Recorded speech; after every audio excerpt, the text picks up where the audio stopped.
bienvenidos una vez más a lo que hemos dado en llamar charlas en tiempo de cuarentena. Y hoy tenemos una invitada muy interesante, la cual vamos a tener y vamos a debatir mucho con ella. Su nombre es Lucía Illacomo. ¿Cómo te va, Lucía? ¿Cómo estás, Nicolás? Bueno, un gusto, porque no nos conocemos nosotros. No nos conocemos, pero la virtualidad nos ha unido en esta cuarentena. Bueno, para introducirnos en el tema, Lucía es arquitecta por la Universidad de Buenos Aires y es fundadora del emprendimiento de diseño y producción de piezas artesanales en concreto y resina ecológica Flake. Exactamente. Y justamente, bueno, obviamente hablando de esto, del tema de la producción de piezas, ¿no? De esto de cómo se piensa y se proyecta y todo ese proceso que engloba para la creación de estas piezas o elementos, mejor dicho, u objetos. Me gustaría hacerte una primera pregunta, que es, ¿cuándo te diste cuenta de que querías ser arquitecta? Y para vos, ¿qué es la arquitectura? Bueno, a ver, vamos como desde el principio, ¿no? Cuando terminé el secundario, que tenía que ver para dónde iba a enfocar mi vida, digamos, no tenía muy claro para dónde iba a ir. Sí, sabía que quería hacer algo relacionado o al diseño o al arte. Yo no tenía una formación, digamos, no había estudiado tampoco en ningún lado nada relacionado al arte hasta ese momento, pero de hecho la orientación que hice de secundario era economía, o sea, nada que ver. Pero bueno, sabía que tenía como un costado artístico a explotar. También, nada, me gustaba mucho hacer como manualidades, viste, como cosas con las manos. Así que sabía que iba a hacer algo relacionado al diseño o al arte, pero no tenía bien en claro qué. Más que nada porque no tenía una noción de lo que pasaba después de la facultad, ¿no? Cómo era el día a día de un arquitecto, no sabía bien cómo era el día a día de un diseñador gráfico o de un arquitecto, con cuáles eran, o sea, que es más allá de lo básico, ¿no? Obviamente sabía que un arquitecto diseñaba casas o edificios, o un diseñador gráfico otra cosa, pero digamos, al no tener arquitectos y diseñadores en mi familia, no tenía nadie cercano como para tener una noción de eso. Me acuerdo que fui a un montón de charlas orientativas y en distintas universidades privadas también. Pero bueno, yo en el colegio tenía una amiga, sigue siendo amiga mía, es arquitecta ahora, que ella estaba muy decidida, sabía que iba a ser arquitecta, quizás porque es hija de ingeniero, entonces quizás tenía una noción un poco más clara. Pero bueno, medio que me agarré de la mano de ella y me mandé. Y bueno, y después me acuerdo dos momentos importantes de la carrera. Uno fue en el CBC, en Proyectual, que hice una cátedra, puse una cátedra, era Sturward Manteola Turrillo, creo que era. Que era muy interesante porque a lo largo de todo el año, toda la cursada, cada ejercicio estaba orientado a una carrera. Entonces vos empezabas a tener una noción un poco para dónde iban las cosas, ¿no? Y me acuerdo que ahí me volví loca porque dije, yo estaba feliz y dije, después de arquitectura voy a estudiar diseño gráfico y después industrial y después yo me iba a quedar a vivir en la UBA, estaba fascinada. Pero bueno, me quedé en arquitectura y a medida que fui cursando y fueron pasando los años, me di cuenta que la elección había sido correcta y que estaba donde realmente tenía que estar. Y después, otra de las cosas que me acuerdo fue en Diseño 2, que yo estaba cursando en una cátedra que no me gustaba nada, pero viste que hay una tendencia a como anotarte en cátedras muy concurridas, y medio que vas como en rebaño a donde van todos tus amigos. Claro. Y bueno, caí en esa cátedra que no no vamos a dar nombres, pero no me gustó nada. Pero lo que pasó ese año justamente, o sea, por algo tenía que estar ahí, tuve una profesora arquitecta que iba totalmente en contra de toda la cátedra y me dijo muchas cosas que me quedaron muy grabadas y que aplico hasta el día de hoy. Es una arquitecta, se llama Elizabeth Menta. Y bueno, nada, fue muy particular ese año porque, o sea, a tal punto que hubo que subdividir el grupo porque entre los docentes no se ponían de acuerdo y ella iba en contra de todo el mundo. O sea, ese recuerdo que yo tengo, ¿no? Como ella contra la cátedra, y yo siguiéndola, obviamente. Pero no, una docente muy, muy dedicada, muy apasionada por la arquitectura, por el diseño. Me acuerdo que fue la primera vez que me pasó de ver una profesora que venía con una pila así de revistas croquis y señaladas, ¿viste? Y te decía, vos mirate este proyecto, sacarle fotocopias a esto.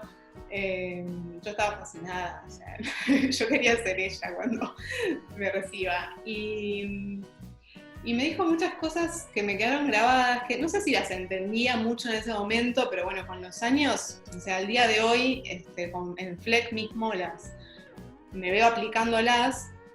Y algo muy interesante que me dijo ella fue, primero que es como que me abrió la cabeza totalmente y fue la primera persona en la facultad que me hizo darme cuenta la relación que tiene la arquitectura con las demás artes. Nada, desde, no sé, con la música, con la pintura, con lo que fuera, me hizo darme cuenta justamente que es una carrera muy, muy amplia y muy compleja y que vos podés ir para donde quieras y que cuando te recibís podés dedicarte a lo que quieras prácticamente porque salís con una formación muy completa. Y de hecho, ese año, después de cursar con ella, yo estudié artes plásticas durante un año, en paralelo, digamos. Pero bueno, y una de las cosas más importantes que me quedaron grabadas de Elizabeth Menta, me dijo algo así como que había que poner el mismo nivel de detalle y de pasión al diseñar, tanto si estuvieses diseñando, no sé, una casa, un edificio o una mesa. O sea, no importa la escala de lo que vos estés haciendo, de lo que vos estés diseñando o proyectando, pero estar en los detalles, hacer que eso sea diferente, hacer que tenga que ver con vos, y que, no sé, que esté tu esencia en eso que vos estás, en ese objeto o lo que fuera que estás diseñando. Claro, yo estaba fascinada, imagínate, en ese momento. Pero bueno, y ahí fue cuando dije, todo esto que me está diciendo ella, ¿viste? Cuando lo escuchás y es lo que vos tenés adentro, dije, nada, estoy bien acá y creo que la arquitectura para mí es eso, ¿no? Como, hay arquitectura en todos lados, entonces por más que vos estés diseñando una mesa como diseñé yo ahora en Fleck, o no sé, una jabonera como estaba diseñando la semana pasada, mientras tenga un plus de diseño y tenga como esa esencia tuya o no sé, que hagas que sea diferente, creo que es por ahí, ¿no? Y que eso es la arquitectura, más allá de la escala del proyecto.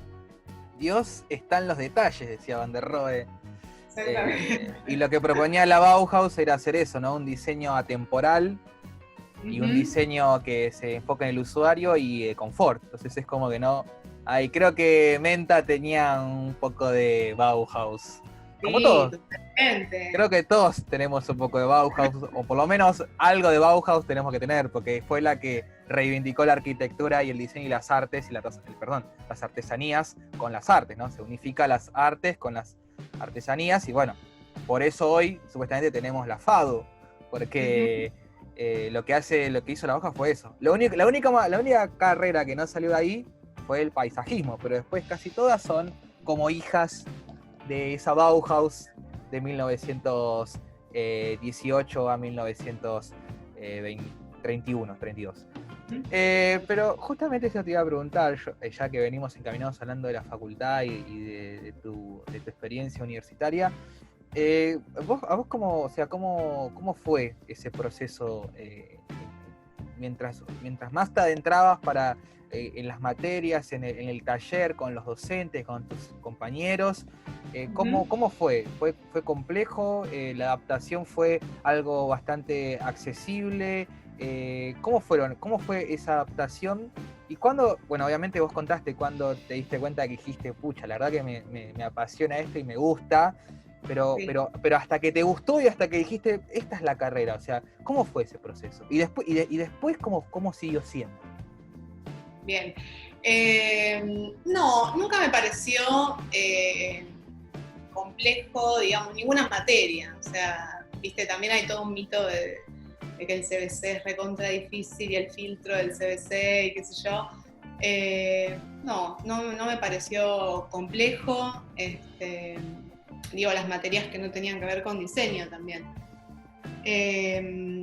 Y al principio medio que iba, viste, como con la corriente, y hasta que fui descubriendo un poco y viendo de qué se trataba, no me pareció un proceso complejo, lo disfruté muchísimo. Digo, los primeros años quizás, bueno, hasta ese momento que te contaba que di con esos docentes particulares que me marcaron, o bueno, a partir de Diseño 3, que cursé en Taller ABB. Bebé. Sí. Que bueno, me pasó algo un poco parecido a lo de Elizabeth Menta, digamos, con los docentes de ABB. Hasta ese momento, nada, lo iba disfrutando también, no es que no, pero bueno, me pasó eso en diseño, después de Diseño 2. Lo que a mí me pasó en Diseño 2 con esa cátedra es que tengo, o sea, ahora mirando para atrás tengo como esa imagen de las entregas de fin de año, ¿viste? De esas cátedras tan recurridas, tan multitudinarias. Eran todos los proyectos iguales. Y eso hoy me parece como, no puede pasar en la facultad, ¿entendés? De alguna forma, o sea, por más que yo haya cursado con Elizabeth Menta, de alguna forma te bajaba en línea y terminabas haciendo un proyecto igual a los otros. O sea, perdías el interés en ver los proyectos de los demás, digamos, en recorrer la exposición de fin de año. Eso me parece como una, no sé, no puede pasar, es como nefasto. Y ahí fue, después de Diseño 2, que yo decidí, no me acuerdo cómo, abrirme del grupo, o sea, no ir más con el rebaño que iba para esas cátedras, y ahí conocí Taller ABB, pero Taller ABB en ese entonces tenía un año en la facultad, 2 como mucho. Entonces cuando vos decías que estabas cursando en Taller ABB te miraban como raro, ¿dónde te estás metiendo, viste? Vos sabés vos sabés que justamente, yo creo que en cualquier momento voy a mandarle un mensaje a Bononato y le voy a decir, necesito hacerte una charla, porque ya es la segunda persona que, bueno, Manuel Shibuya estuvo la otra vez, Claro. y ahora vas a contar tu experiencia, pero me parece que hay que buscar a la persona que es como la fundadora del Taller ABB, porque me parece que, mirá, me han dicho, o sea, ahora no está más, pero cuando estaba Varas, eran como sí, ABB o Varas, y a la mañana, ¿no? Y ahora es como que ABB, nada más por ahora. Y es un taller que la verdad que yo no lo voy a contar. Me gustaría que lo cuentes vos y que cuentes tu experiencia como lo contó en su momento Manuel Shibuya.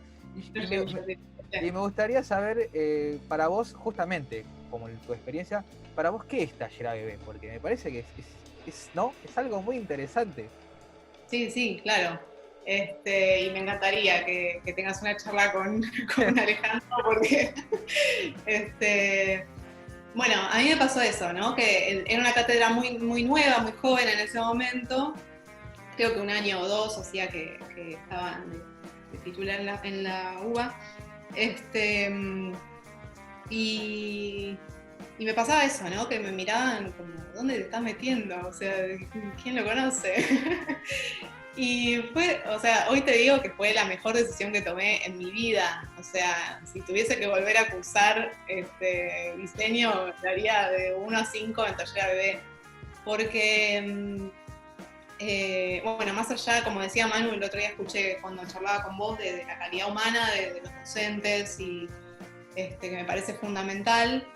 Me parece muy interesante, a ver,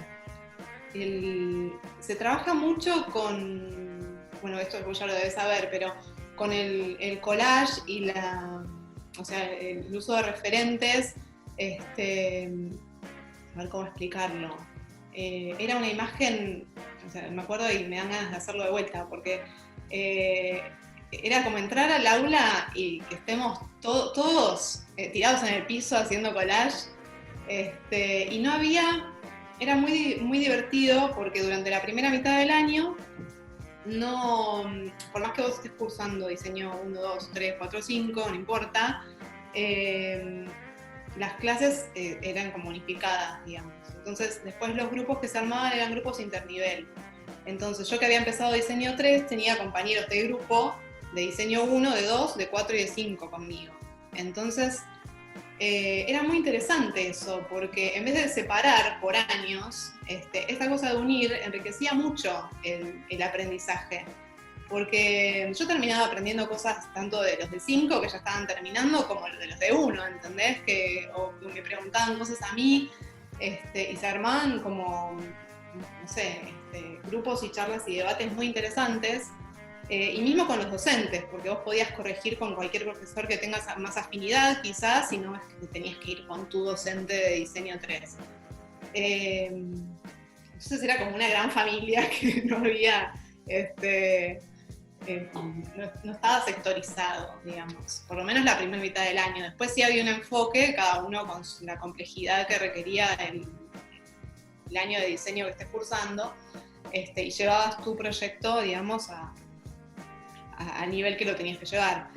Pero era muy interesante la forma, el encare proyectual, porque si bien se trabajaba con collage y con una cosa que empezaba siendo como muy, digamos que, no sé, casi como inconsciente, ¿no? El trabajo o medio, no sé la palabra, pero no sé, como jugando prácticamente, ¿no? Bueno. Como esta cosa de permitirse uno explorar las cosas desde otro lado, o ver las cosas desde otro punto de vista, porque en otras cátedras no estaba visto así, o no se encaraba de esa forma, ¿no? El aprendizaje y el de proyectar. Mismo cuando empezábamos a hacer las maquetas, me acuerdo que hacíamos maquetas sin solados o sin bases, digamos. Entonces era como que nos quedábamos todos mirándonos, como cómo no vamos a apoyar lo que estamos haciendo en algo. Y no, porque eso podía mutar o lo podías dar vuelta y mirarlo de otro lado y te podía disparar otro espacio, otra forma que era mucho más interesante y tu proyecto terminaba yendo para otro lado que nunca te lo hubieses imaginado. Entonces, en ese sentido, me parece que es maravilloso. Qué lindo que un taller sea así, ¿no? Yo creo que, yo soy partidario de eso. Generalmente digo que el mejor taller es aquel que le deja algo a los estudiantes, pero que ese algo lo producen los propios estudiantes. O sea, los estudiantes se llevan algo para ellos mismos y no que le dejan algo a la cátedra o al docente. Como que no, que dicen, bueno, ustedes tienen que hacer la entrega, porque la entrega es requisito para cumplir y porque además después se expone. Y en realidad es como que es al revés, es como que no, ustedes hagan lo que a ustedes les interesa mostrar y llévense de este taller algo. O sea, yo creo que ustedes se lleven algo. Yo me acuerdo que cursando en alguna que otra cátedra de UBA, de diseño, tenían ese lema, o sea, no hay calificación, o sea, el proceso está en ustedes, nosotros los evaluamos desde el primer día. Y el aprendizaje siempre es colectivo, o sea, no es que esa entrega es la que vamos a corregir porque es la que está bien, no. O sea, vamos a debatir y vamos a hacer una apuesta en común. Yo me parece que eso es genial, poder estar el primer cuatrimestre en una materia de diseño con distintos niveles y tirados en el piso ahí haciendo collages o armando maquetas. Y eso es como, ¿no? Me parece que por ahí también es la alternativa a un taller de arquitectura. Porque en verdad son talleres, o sea, no es un aula, es un taller de arquitectura. Y hay pocas cátedras que lamentablemente hacen eso. Yo me acuerdo, por lo que vos estás diciendo, bueno, el taller Pedemonte, ex González, también tenía esa idea. Varas creo que también tenía un poco de eso. Pero bueno, es como que, ¿no? Bueno, Maestri Pieri también tiene como algo parecido, pero son pocas, pero son las que en verdad creo que no ponen en el centro al estudiante y no es al revés, como, ¿no? Porque pasa eso, sino después la famosa bajada de línea, que tanto es criticada, pero que en realidad es como que, ¿no? Es como dicen, bueno, pero el código dice esto, pero en realidad, y es como que, ¿no? Es como que se está forzando a algo a una estética tal vez, que obvio, es una posibilidad, ¿eh? Nadie dice que eso está mal, es una posibilidad, es un tipo de arquitectura, hay que respetarla, por eso está la FADU, me parece que la biodiversidad de cátedras y de pensamientos, me parece que eso está bueno, pero también uno, como uno respeta que eso puede ser arquitectura, también los demás tendrían que poder respetar lo que hacen los talleres que proponen otra cosa, que también me parece muy interesante y más enriquecedor. Totalmente. No, obviamente con el respeto que se merecen todas las cátedras, creo que, bueno, por suerte se puede elegir, ¿no? Ir para donde cada uno quiera. Pero, a ver, lo que yo también quería decir de Taller a Bebé es que no sentías esa cosa de ego del titular de cátedra, viste, como esa... tampoco había una bajada de línea, creo que era muy respetado lo que cada uno proponía. Bueno, de hecho en las exposiciones de fin de año eran todos los proyectos diferentes y uno más interesante que el otro, entonces, a diferencia de lo que te contaba de Diseño 2, me parece que eso es lo importante y que se pueda como enseñar a pensar, sobre todo a los chicos que empezaban Diseño 1, Diseño 2, desde ese lado me parece, no sé, súper enriquecedor y súper importante también, porque es como que se te abre la cabeza y ahí explotás porque decís, hay un millón de posibilidades, y realmente sentís que podés hacer lo que vos querés. Más allá de después ves cómo le incorporas la estructura, eso va a terminar tomando una forma, va a tener un recorrido, una función que después se verá. Empezaba siendo un objeto con una morfología que surgía del juego y me parece que lo que era interesante también era el uso de referentes, porque en otras cátedras lo que pasa es que te decían, bueno, a vos te toca estudiar esta obra, no sé, capaz incluso tenías que hacer hasta una maqueta de esa obra para poder estudiarla. Y acá no pasaba eso, al contrario, era como que podías hasta, no sé, hacer un collage con partes de obras que te interesaban, quizás morfológicamente, porque quizás al principio no tenés tanto estudio de qué es cada obra en profundidad, digamos. Pero bueno, empezar a hacer como esas operaciones medio como intuitivas o no sé, medio dejarte llevar un poco. Aproximaciones Sí. que... Exacto, y terminaban surgiendo cosas espectaculares, y bueno, y quizás ahí a vos te surgía el interés por el referente y te ponías a investigar otras obras, o podías cambiar o podías incorporar otra obra. Me parece que son otras cátedras, por lo menos en las que yo cursé antes, que en los primeros años eso no pasaba. Sí, no, y además también de que, como vos lo dijiste, o sea, hay una, o sea, el titular, Alejandro, es como que ya al llamarse Taller a Bebé, es como que también da ese pie de decir, mirá, o sea, yo soy titular, pero yo soy un estudiante más, o sea, yo estoy con ustedes, me rodeo con ustedes, y no es que porque yo tengo el cargo soy el dueño de la verdad, porque parece que también está eso, ¿no? O sea, la misma palabra, cátedra, uno va a dar cátedra, ¿no? Y en realidad, para mí es mejor decir un espacio, ¿no? Un espacio de debate, un espacio académico, queda mejor dicho, porque cátedra es como que viste, cátedra, y el apellido es como que manda. En realidad es mejor decir un espacio académico donde, bueno, generalmente los titulares, hay muy pocos titulares que dan esta chance. Yo creo que otro de ellos tranquilamente podría ser Claudio Ferrari, pero bueno, Marcelo Pedemonte, que ya lamentablemente no está con nosotros.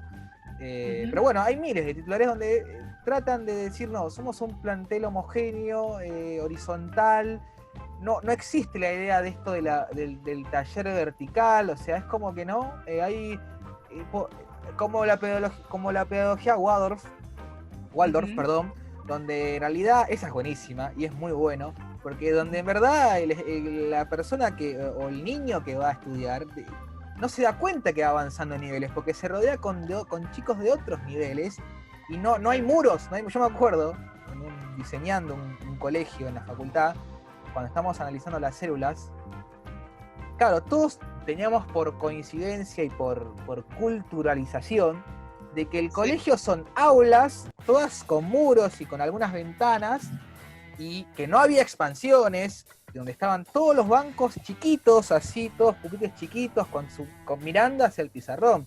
Y al ver todo eso, uno de los docentes dijo, pero eso era la escolaridad en el siglo XX, o principio del siglo XX.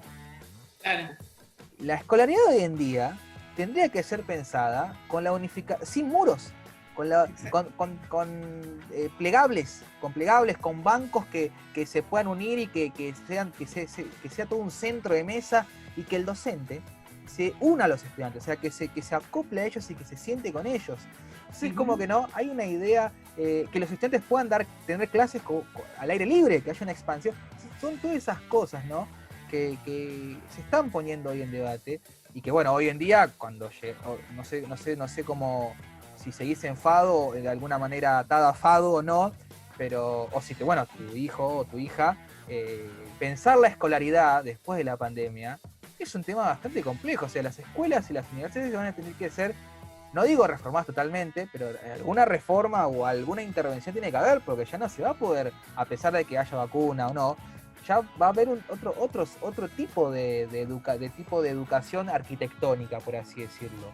Y eso es bastante complejo. Me parece que los talleres, que en su momento tenían esta idea de decir, no, pará, está bien, yo tengo el taller, lo he ganado por concurso, pero yo voy a aplicar otra metodología.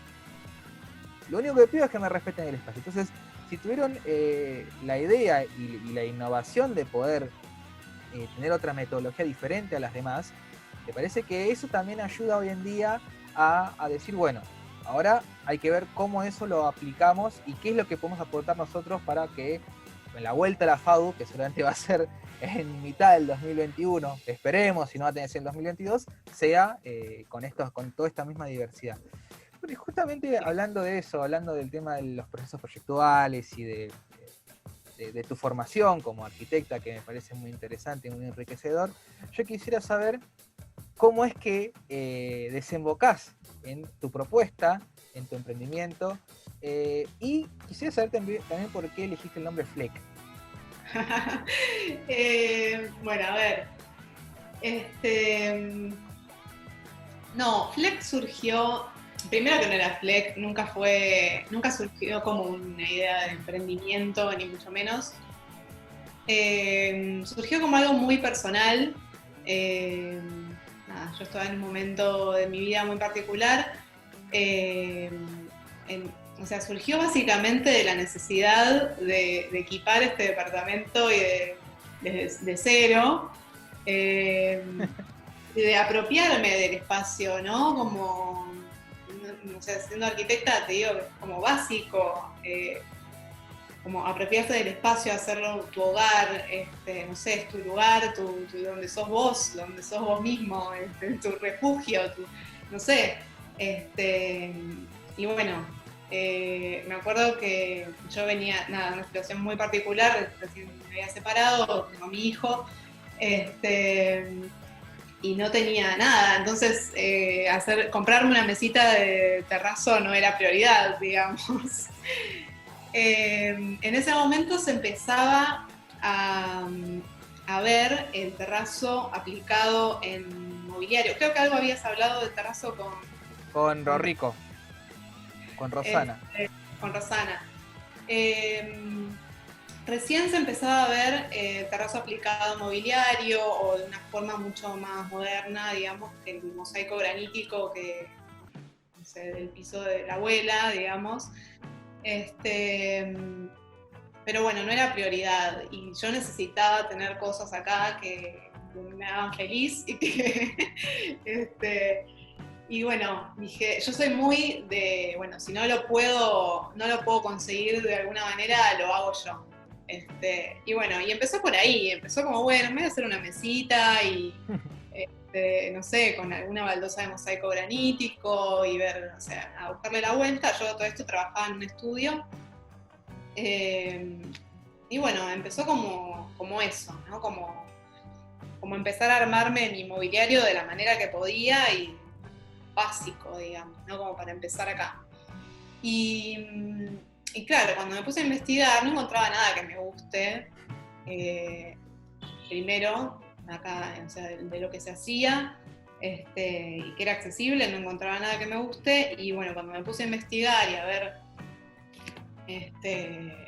cómo se aplicaba el terrazo en mobiliario en otros países y qué sé yo, empecé como a descubrir esta estética que es una estética más artística, si se quiere, que el mosaico granítico. Y bueno, y ahí empecé como a me obsesioné y me empecé a ver todos los tutoriales y todos los, no sé, videos y leer cosas sobre el terrazo y nada, o sea, lo que yo quería hacer básicamente era una placa para hacerme una mesa para mí, no es que, no era mucho más que eso. Y bueno, y se terminó convirtiendo en una investigación de un año más o menos, y empezar a probar cosas. Y yo había experimentado con cemento con una amiga con la que ahora comparto taller. Yo la conocí a ella en un trabajo que nada, era por un tiempo determinado, entonces dijimos, bueno, cuando esto se termine, ¿qué hacemos? Y nos habíamos puesto a hacer lámparas de cemento y cosas, pero no prosperó mucho porque es como que enseguida cada una consiguió otro trabajo y lo fuimos dejando y quedó medio en la nada. Pero bueno, nada, entonces ahora es como que agarré y me puse a experimentar de vuelta con el cemento. Y bueno, yo te decía, viste, que a mí me gusta mucho meter mano más que, que dar órdenes, digamos. Yo soy mucho más de hacer el cemento que de ir a la obra a dirigir. Pero, nada, hasta que llegué, bueno, después de la investigación del material, dije, bueno, ahora me quiero hacer mi mesa. No quería hacer la típica mesa de aristas, viste, simple, está muy correcta, pero no como yo, ¿viste? ¿Para qué voy a hacerlo simple si puede ser complicado? Entonces, volviendo a esto que me decía Elizabeth Menta, me puse a diseñar mi mesa, nada, con las mismas ganas con que diseño, no sé, una casa, digamos. Entonces, de ahí surgió como el primer objeto, que cuando dije, bueno, hago uno para mí y hago otros para, no sé, publicarlo y venderlo y ver qué pasa, y así surgió Flex, como muy de a poco. Cuando llegué como al diseño de la mesa que quería para mí, dije, bueno, hago, no sé, 10 y veo qué pasa. Y bueno, y ahí fue como, bueno, y si voy a publicar esto y lo voy a mostrar, o sea, todo esto yo lo mostraba y a la gente le gustaba lo que estaba haciendo, y dije, bueno, tiene que tener un nombre y tengo que hacer por lo menos una cuenta de Instagram, no sé dónde mostrarlo.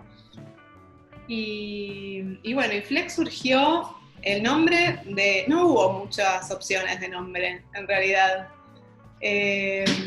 Me acuerdo que lo leí en algunos de los tantos, no sé, cosas que leí o videos que vi durante el proceso de investigación. tiene como varios significados la palabra, pero me acuerdo que leí uno que me gustó, que era como, o sea, hacía referencia a las manchas, pero en contraste con un fondo. Entonces, dije, bueno, puede ir por ahí. Y me gustaba que era una palabra como muy corta y, viste, como que... Y se recuerda. Y se recuerda. Y se recuerda. Fleck. Y quedó, pero no hubo muchas opciones de nombre. Fue bastante fácil. Yo creo que medio que me apareció. Y bueno, fui por ahí. Y lo que hago básicamente es, o sea, el terrazo, la técnica del terrazo. El terrazo es una técnica que consiste básicamente en agregarle cosas a una mezcla cementicia. Y bueno, eso después se pule y queda a la vista todo lo que vos le agregaste a la mezcla. En general, o sea, cuando esto surge, se hacía, o sea, es como que la técnica tiene un trasfondo sustentable porque se hacía con cascotes o con sobrantes de la obra o pedazos de mármol o piedras, todo lo que había quedado. Y bueno, se hacían estos solados, digamos, que después se pulían y eso quedaba a la vista. Y después se fue como, la técnica se fue puliendo y hasta, bueno, ahora que se hacen un montón de cosas en terrazo, es un material súper versátil porque no solamente se pueden hacer solados, tanto en baldosas como solados corridos, digamos, in situ. Se pueden hacer, bueno, mesas, tapas de mesas, mesadas, macetas, no sé, lo que quieras, se puede hacer con este material. Y lo que yo hago básicamente es reemplazar esas piedras por resina. Uso una resina ecológica que nada, es a base de agua, entonces como la preparo y la tiño yo, lo que logro con eso es como paletas de colores mucho más amplias y bueno, y una terminación estética mucho más moderna que lo que se logra con piedras, ¿no? Porque como es una resina al agua, vos la podés teñir hasta con acrílicos al agua, que tenés un millón. El día que me dijeron lo podés teñir con acrílicos al agua, me fui a una artística y me quedé así adelante del mundo de los acrílicos, porque... Claro, ya te dio se te amplió la posibilidad, no había límite. No hay límites, puedes hacer lo que quieras. Entonces, nada, me parecía divertido y surgió como una cosa de necesidad muy básica y terminó siendo un emprendimiento. Y bueno, nada, hoy esto fue hace 2 años y lo empecé a mostrar el año pasado, así que es como muy reciente y muy nuevo todo. Pero bueno, nada, tratando como de incorporar distintos objetos donde se pueda aplicar la técnica. Y bueno, y me reencontré con esta amiga con la que hacíamos las lámparas de cemento y ahora armamos el taller en su casa. Ella hace herrería, así que nada, hacemos algunas cosas juntas.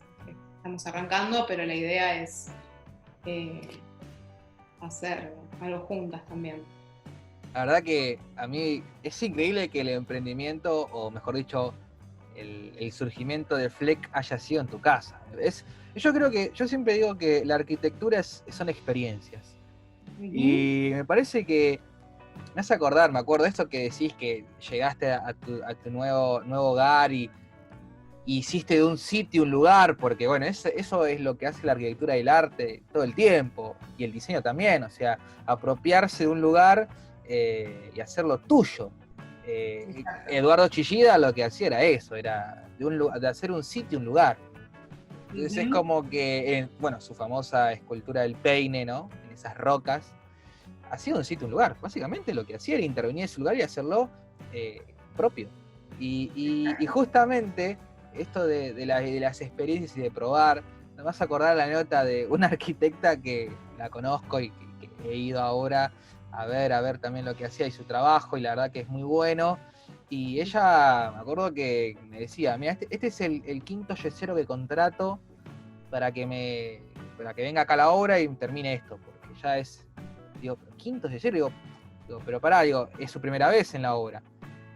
No, yo ya lo probé. ¿Dónde lo probaste? Y en mi casa, dice.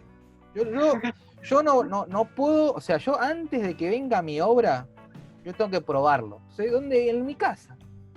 Yo le digo, che, tomá enyesame todo este cuarto y en 2 horas vengo. Entonces ella se iba y a las 2 horas venía y decía, hizo un buen trabajo, podés venir, estás contratado. Entonces es como que no, como que utilizaba también su casa o su hogar también para prueba y experimentación. Y eso la verdad que, bueno, en verdad la arquitectura es eso, o sea, me parece que no sale nada así de un día para el otro, y tampoco es un tema de, está bien, yo lo planeé así en croquis o en programa, y después en la realidad va a quedar 10 puntos, no, siempre sabe todo, creo que casi todos sabemos, los que hemos ya pasado de la experiencia de lo que es el laboratorio de la facultad con lo que es la realidad, que la realidad siempre hay piezas que no encajan, siempre hay cosas que no son como las que uno las diseña, inclusive hay gente que, bueno, todos hemos caído en la de copiar bloques, ¿no? Pero en la realidad, cuando uno tiene sus archivos y se da cuenta de que en realidad uno tiene que diseñar todo, o sea, no existe sacar el bloque de otro lugar, sino que uno tiene que, en base a lo que propone, tener, o sea, en conclusión, el día de mañana cada uno va a tener sus carpetitas con bloques, tanto en 3D como en 2D, y que esos bloques que uno diseña tiene que, obviamente, entender la cuestión material, porque cuando uno los quiere hacer en la realidad, pasan estas cosas, no encajan. Porque bueno, es así, esa es el arma de doble filo que tienen los programas digitales con lo que sería la realidad. Pero bueno, más allá de eso, y que justamente contando de cómo surgió Fleck, me gustaría saber si tenés algo para mostrarnos, así podemos ver algunos trabajos o si tenés, digo, para que podamos ver también cómo es sí. Eso y que nos cuentes un poco más de esto. Sí, no, a mí me gusta contar cómo surgió Fleck porque cuando lo cuento la gente se sorprende un poco. Y bueno, es lo que me decís vos, ¿no? Surgió acá en mi casa en un departamento, o sea, son cosas que llega un momento que se te va de las manos y yo ya no podía, o sea, pulir, o sea, la primera pieza que hice la lijé toda a mano durante, no sé, 3 días estuve lijando, pero después llega un punto en que ya no necesitas un espacio, necesitas un taller, y bueno, y me pasó también de tener que empezar a usar herramientas que nunca había usado, o sea, de comprarme una moladora, ponerle que en la vida había usado, y bueno, y también bueno, creo que es lo lindo y lo divertido del trabajo artesanal. Me parece que el terrazo tiene como una, no sé, yo estaba muy fascinada al principio, como que me obsesioné con el material porque como vos haces la mezcla y obviamente es como una masa homogénea, digamos, desde el color de la base, y hasta que no la pulís no sabés bien cómo va a ser esa superficie o no sé. Obviamente puedes tener como un control sobre los colores que usás y qué sé yo, pero cuando pulís y descubrís esa superficie es como una sorpresa todo el tiempo, entonces me parecía como muy divertido. Y bueno, y nada, pasé por un montón de cosas, tener que investigar y hacer muchas cosas a prueba de error, primero porque trabajando sola es bastante difícil, y segundo porque pasa también que cuando vas a pedir ayuda o a consultar o a querer investigar algo, hay mucha gente que te mira como, ¿qué es lo que querés hacer? ¿Estás loca? O sea, me pasó como que te miren como, no, lo que querés hacer no se puede, o no, es imposible, o no sé, más que nada creo que pasa por el hecho de que por suerte está cambiando, pero tuve muchas situaciones de que por ser mujer, viste, ni en la ferretería te quieren dar una mano como para solucionar. Me acuerdo que había querido hacer unos percheritos y no sabes el tiempo que estuve para poder diseñar el agarre del perchero y que no me gire el cemento y que no sé qué, porque no es tan fácil que te den una mano. Y me pasó también hubo muchas piezas que las lijé, por ejemplo, en la casa de mi hermana y a veces eran grandes y las lijaba en la vereda. Y pasaban, o sea, me ha pasado de que pasen hombres y se me rían, ¿entendés? O me miren como, ¿qué estás haciendo? O me acuerdo que un señor me dijo, ahora hacen de todo, me dijo. Como, hay todo un tema también del rol de la mujer en estos trabajos, sobre todo trabajos de oficio, que yo creo que por suerte ahora está cambiando, pero no es tan fácil a veces encontrar tu lugar. No sé, por suerte está cambiando eso. Sí, pero igualmente quede tranquila que esto en las futuras generaciones no va a pasar, porque hasta ahora he entrevistado de 6 personas, he entrevistado 5 mujeres, así que, y todas son emprendedoras y todas tienen la misma coincidencia como vos, o sea, la experimentación como baluarte esencial de lo que es su pensamiento proyectual, y demuestran también de que una propuesta no viene sola. Una propuesta no viene de que yo me quedo sentado y que, no sé, me ayude cualquier... No, es como que uno tiene que empezar a probar y a experimentar. Yo creo que ahí está el tema, ¿no? Ahí está el tema. Y yo creo que también las universidades como que no quieren eso, ¿no? La universidad es como que forma, no estoy hablando de una en particular, estoy hablando de lo en general, y sobre todo en Argentina, no hablemos del exterior. Las universidades forman para la profesión, pero lamentablemente lo que es el oficio, lo que uno llama ensuciarse las manos, no se enseña mucho. Tal vez sea porque hay una parte legal y de que tener miedo de que hayan accidentes, ¿no? Accidentes legal, que puede ser que diga la universidad, pero es arriesgar, ¿no? Si pasa algo que... Entonces como que... Y también por un tema de que tal vez los planes de estudios no están como actualizados, y además hay alguna que otra idea de que no se ve mucho el tema de obra, ¿no? Porque me parece que también creo que una diferencia abismal de lo que es de lo que fue la Bauhaus con lo que es hoy todas las universidades de arquitectura de lo que es Argentina, es que falta esto de la idea del taller. Está bien, hay talleres donde ven el tema de la experimentación y me parece genial, pero sí. Por ejemplo, una materia como construcciones, no tener la idea de construcción práctica, y es como que, ¿no? O sea, está bien, yo sé acomodar un ladrillo en madera teórica y lo sé dibujar y lo sé representar, inclusive puedo traer uno y lo puedo pesar y puedo... Está bien, pero ¿vos sabés colocar ese ladrillo en obra? O sea, ahí está... O sea, ¿vos sabés para qué además sirve ese ladrillo? O sea, ¿es solamente para hacer un muro? ¿O puede haber una experimentación más allá del material? Esas cosas son, creo que, las que están faltando. Sí, totalmente. Y me parece que esas cosas que faltan son las que hacen o pueden generar el pensamiento libre de un estudiante o de una estudiante. Porque vos fijate que, como vos probaste con el terrazo, Agustín Andrade, por ejemplo, probó con el hormigón. Sí. Y hizo esos planetas que vos decís. Yo digo, o sea, ni en el más recóndito del pensamiento morfológico podríamos decir de que Agustín Andrade logre eso, pero bueno, lo logró. ¿Cómo lo hizo? No lo sé cómo lo hizo.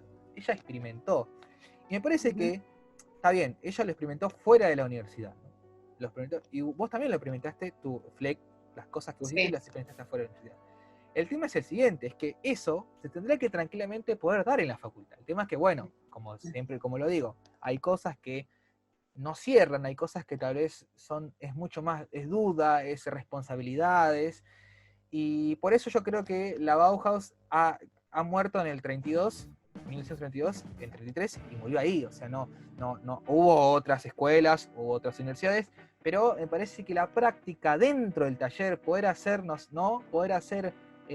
cosas adentro de un taller, poder ensuciarse las manos, no solamente proyectar mediante programas, porque después aparecen las falencias, ¿no? Porque ahí está, ¿no? Cuando uno dice, no, pero en realidad vos me estás diciendo que eso mide 2 metros, pero vos lo estás en la lámina, mide 1 metro. Bueno, pasa que entre lo que es lo que uno dice y lo que uno proyecta, no es solamente lo que vos decís y la lámina, es lo que vos decís y el material y la lámina. Entonces es como que no, hay temas que la verdad que, o por ejemplo las instalaciones. Está bien, uno puede sacarse todo 10 en instalaciones, ser un genio de instalaciones, pero cuando te llega un sistema de otro país y te dicen, mira, yo tengo este edificio, necesito meter este sistema, ¿qué le vas a decir? ¿Que no sabes hacerlo? Pero si vos sos arquitecto, o vos sos arquitecto, entonces es como que falta un tema, ¿no? De experimentación y también de actualización de contenidos, porque la arquitectura no se resume solamente en hormigón armado, o ladrillo hueco, o madera. Entonces es como que, ¿no? Hay un tema de lo que vos decís, del oficio, de lijar, ¿no? ¿Cuántos meses habrá estado Luis Giacomo lijando ese terrazo para que quede con esa forma? Es como Marcel Breuer. O sea, ¿cuántos meses habrá estado Marcel Breuer para que esa madera, para que ese ácido haga que esa madera quede así, son un montón de cosas que creo que lo da la experiencia. Y son las cosas que para mí flaquea un poco las universidades públicas, privadas, les falta como eso. No solamente ir a obra, sino lo que es el taller, el nombre taller. Sí, tal cual. Coincido totalmente. Y con el tema de las mujeres, que vos decías, ese es también un tema que me parece que hoy en día se está pudiendo volver a acomodar a que todos seamos iguales. Y por suerte sí. Y me parece que también es un tema que lamentablemente se está dando en las cátedras. O sea, por ahora en FADU no hay ninguna cátedra. La última que tuvo algo así como un interinato fue Ana Romano creo que es. Pero bueno, ya no hay cátedras con titulares mujeres. Y me parece algo también preocupante, porque yo me acuerdo de la cátedra del taller Ramos San Román, bueno, Casiraghi Romano, ¿no? Faltan cátedras aunque hayan adjuntas, sí. falta como, ¿no? Un espacio. Y me parece que también justamente eso que decías, de que como que no se cree que la mujer puede ser arquitecta. La gente que dice también, no, pero Zaha Hadid demostró. Zaha Hadid no tiene que demostrar nada porque sea mujer. Porque Zaha Hadid hizo esta obra y. Zaha Hadid no tiene que demostrar nada. Es mujer, es mujer. Como Norman Foster es hombre. La mujer no tiene que demostrar que puede ser arquitecta o diseñadora o no tiene. ¿Por qué tiene que tener ese título de demostrar cuando tiene que ser igual que el hombre? Entonces me parece que también hay un tema, ¿no? Como la educación está culturalizado de una manera que no, la mujer, querés ser arquitecta tenés que demostrarlo. Y me parece que ahora hoy en día hacerlo. Claro, y me parece que hoy en día hay personas que ya están bajando un poco los humos, que decían cosas que ahora no dicen, porque obviamente ya no es una sociedad completamente machista, entonces es como que está como que agilizándose y esperemos que de acá por lo menos 10 o 20 años la FADU ya con el nuevo resurgimiento de concursos y bueno, nuevo aire, nueva gente, empieza a tener como un rumbo más horizontal y podamos decir que haya igual cantidad de cátedras mujeres que igual de cantidad de hombres y que se promulgue esto de que ya no tenés que demostrar nada. ¿Cómo te llamás? Lo importante es cómo te llamás. O sea, tu nombre, Lucía, Nicolás, José, Josefina, no importa que seas mujer o hombre.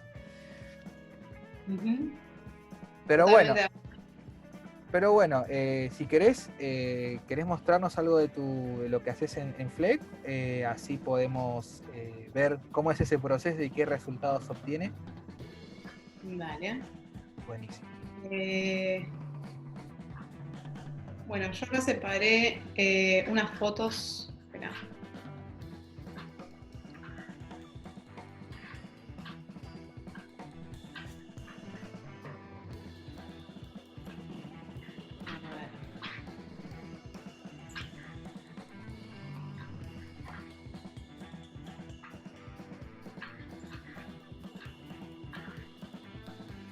Ahí se ve. Ahí se ve. Bueno, separé algunas fotos de algunos trabajos. Bueno, esta justamente es del material en sí mismo. Cuando yo armo la resina, ¿no? Y como te decía, que la tiño yo y voy buscando como los colores para armar paletas que me piden o que quiero lograr yo, pero con colores muy específicos. La resina la formo como la dejo secar como en planchas. Acá abajo se ven como unos pedacitos. Sí. Eso después yo lo pico y lo incorporo a las mezclas. Y bueno, ahí en el posavasos se puede ver el resultado final. Trabajar con resina también, además del tema de los colores, te permite jugar mucho con el tamaño de las piezas, ¿no? Vos podés como lo hago en planchas y lo termino como picando yo. Puede variar los tamaños, pueden variar las formas. De hecho, también se puede poner, no hacerlo en planchas, sino hacerlo con alguna forma determinada, digamos. O sea, te permite como un juego mucho más interesante, me parece a mí, que incorporar piedras, por ejemplo, que es algo sobre lo que vos no tenés tanto control. Más allá que las puedas como seleccionar por color y demás, la resina me parece que termina dando como una imagen, una estética, una superficie mucho más plástica. Bueno, esta es la mesa que diseñé como primer objeto, la que te contaba que era para mí. Yo quería llegar a una forma simple dentro de todo, como morfológicamente simple, así como de líneas, sin caer en la típica de aristas que te decía, viste que correcta, pero ya muy vista. Y bueno, básicamente lo que me interesaba también era que sea más allá de una mesa, un objeto que, si vos lo ves desde distintas perspectivas, sea distinto. Acá se ve que visto de un lado o del otro, se ve distinto. Y básicamente son como dos aros en hierro que están como plegados en L y no es simétrica, ¿no? Hay uno que es más largo y el otro como una L un poco más corta, pero cuando lo ves como en la imagen de la mesa amarilla, en un punto coinciden esas verticales, digamos. Y bueno, y la tapa obviamente hecha de ese material, pero ahí empezás a ver como, bueno, hay dos de las puntas de la tapa que terminan lijadas como con el mismo ángulo que el Ahí se ve, que la curva del... Sí, ahí la veo. Y las otras que no coinciden con la curva van rectas. Y bueno, como todos esos pequeños detalles, que esté volando la placa, nada, todas resoluciones que las terminé de cerrar, digamos, con unos chicos que son diseñadores industriales, que fueron los que después hicieron todas las copias de las estructuras. Pero bueno, volviendo siempre a esto que me decía Elizabeth Menta en Diseño 2, ¿no? Como ponerle la misma energía al diseñar esto o al diseñar cualquier cosa que quieras diseñar, tenga la escala que tenga. Y bueno, y así surgió esta mesa, que es la mesa L, que fue como el primer objeto, digamos, de Fleck, que surgió siendo una mesa para mí y después terminó, la terminé publicando y la puse a la venta, digamos. Hice distintos colores de pata y después fui jugando con la resina y combinándola como armando distintas paletas, ¿no? Bueno, ahí hay otros ángulos de la mesa, el detalle ese que te decía de la parte curva. Nada, creo que es, o sea, no sé si está bien que lo diga yo, pero me parece que es como un objeto bastante interesante, lo mires de donde lo mires, y me parece que eso es lo que está bueno, lograr cuando uno quiere diseñar algo, y esto que te decía yo, ¿no? Que esté plasmada la esencia del diseñador también. Bueno, estas son placas que fui haciendo después, como objetos chicos para que el material se empiece a ver o empiece a circular de alguna forma. Hice posavasos, tablas. Esta es una mesada para un vanitorio que hicimos hace unos días. Ahí hay otro ángulo. Bueno, acá está esto que yo te decía de los distintos tamaños, más allá del color. También se puede teñir obviamente el color base del cemento, como esa verde que se ve ahí. Y el tema de las formas, ¿no? Que ahí jugué un poco más como con unas piezas de resina un poco más alargaditas y aparecen otras cosas con la misma técnica del terrazo. Bueno, el tema de los colores. Esta es la pulidora. La pulidora. Bueno, todas cosas que también tuve que ir aprendiendo, ¿no? Porque nunca, además de que nunca había manipulado una herramienta de este tipo, bueno, ver el tema de los discos o cómo ir, no sé, variando, no sé, empezar con un disco como este que es de desbaste, como para una cosa así más en grueso y después ir cambiando las lijas hasta que llegara a una superficie como muy lisa. Todas cosas que fui aprendiendo de experimentar y de prueba y error también, ¿no? Porque ahí, bueno, esas son unas mesadas que hice para un bar. Y nada, me parece que es un material, si bien ya el cemento es un material muy versátil que se puede aplicar y darle un montón de usos. Esta es una tapa de mesa,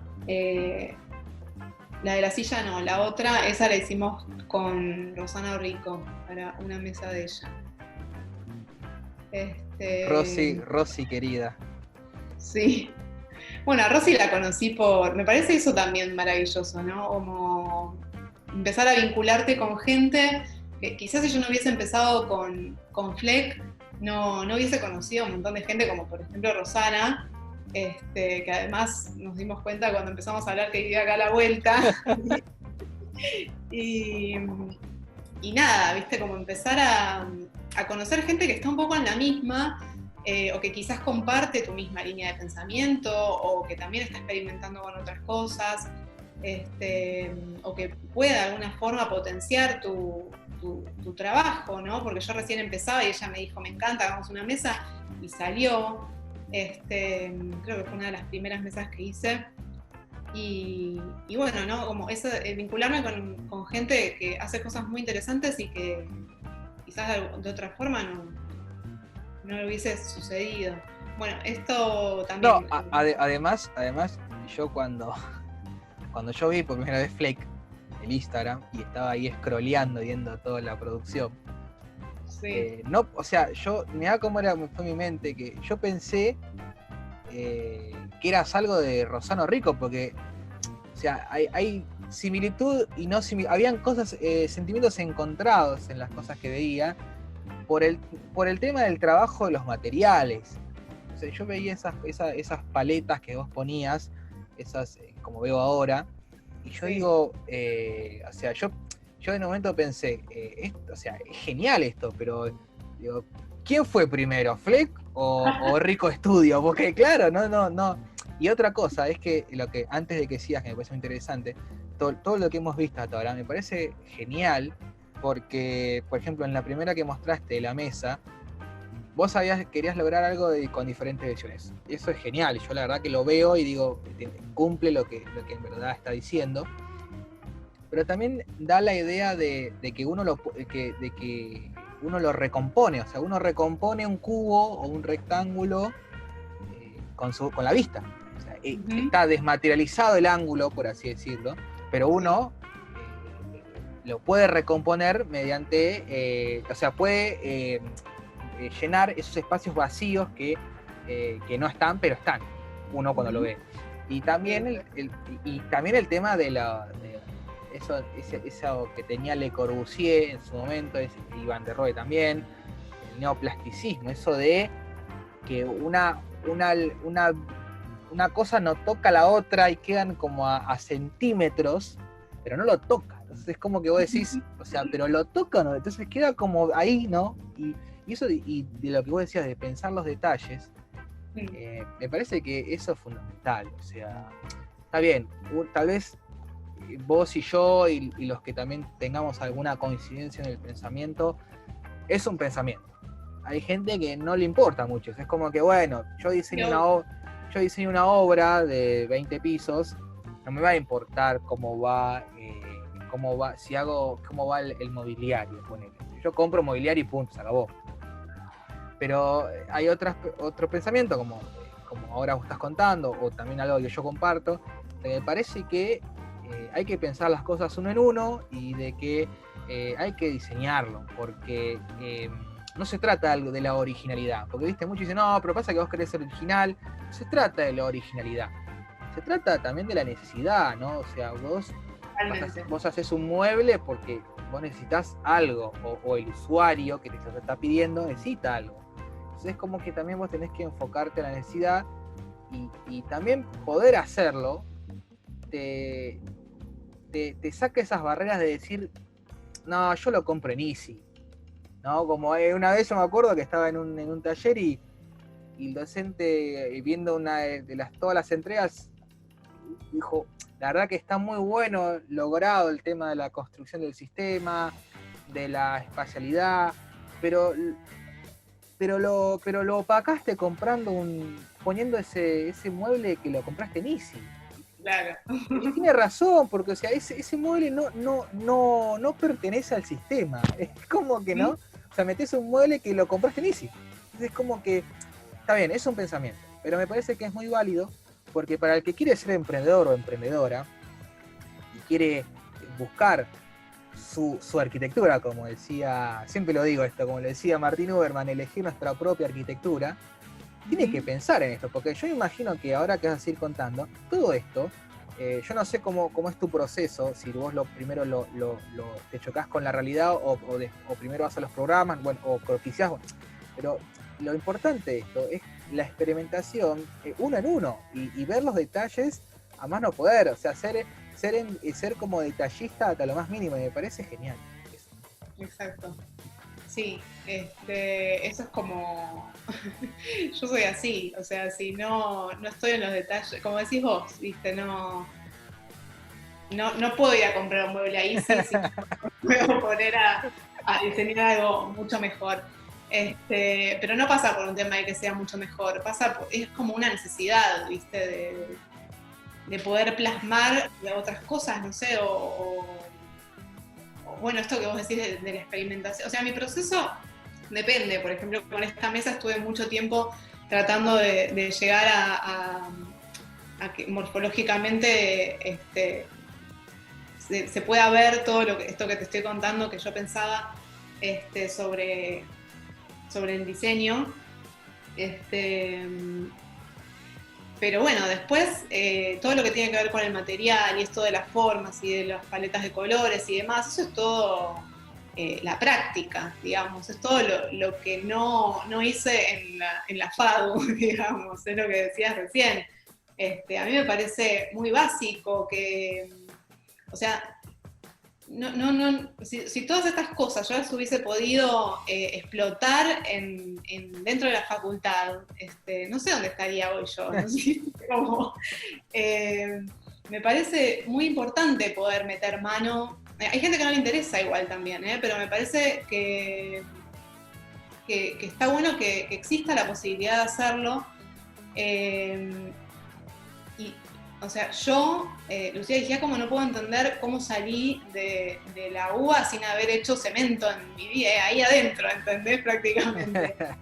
O que bueno, como decía la arquitecta que entrevistaste el otro día, que decía que no puede ser optativa una materia que vos tengas relación con la obra o con lo que es realmente, con la realidad, digamos, ¿no? Porque cuando, bueno, vos decías recién, ¿no? Lo de instalaciones, te puede ir bárbaro, pero es todo como intangible, ¿viste? Es como una cosa que no entendés hasta que no es un año y ves por dónde pasa. Claro. No es lo mismo dibujarlo y hacer rayitas de colores que la realidad. Sabemos que en la, sabemos lo que que- sabemos que en la realidad, como ya lo dije, y me parece que es importante, no coincide nada. O sea, todo lo que No, no, vos no. dibujaste no coincide.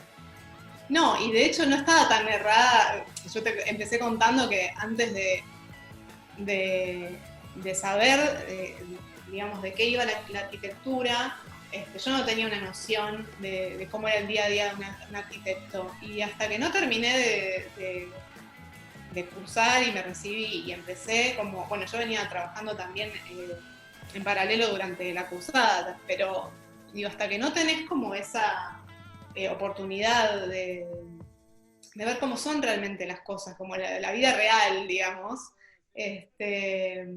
no terminás teniendo una noción de, de lo que es la profesión. Y bueno, nada, a mí la vida me fue llevando por este lado porque me copa meter mano y hacer cosas yo, pero no sé, quizás si hubiese seguido trabajando en estudios de arquitectura, tampoco tenés la posibilidad, ¿viste? De ver cómo es la realidad. Eh, no sé, es muy difícil. Aparte es una carrera que es tan amplia y que, bueno, me parece buenísimo lo que estás haciendo vos, de hacer charlas con gente que quizás no ejerce de una manera como más tradicional de tener su estudio, como es medio fantasía, viste, que vos te vas a recibir y vas a tener tu No, estudio y un montón de gente trabajando para vos, y no es así. Este, eso, es medio eso, que vos quieras también, a la claro, vez. bueno, eso justamente, si querés, después cuando termines de presentar, lo charlamos un ratito, pero bueno, es un tema que también quería tocar. Pero bueno, antes de seguir hablando, que me parece muy interesante eso que dijiste de que todo parece ser no, pero nos recibimos y tenemos un estudio.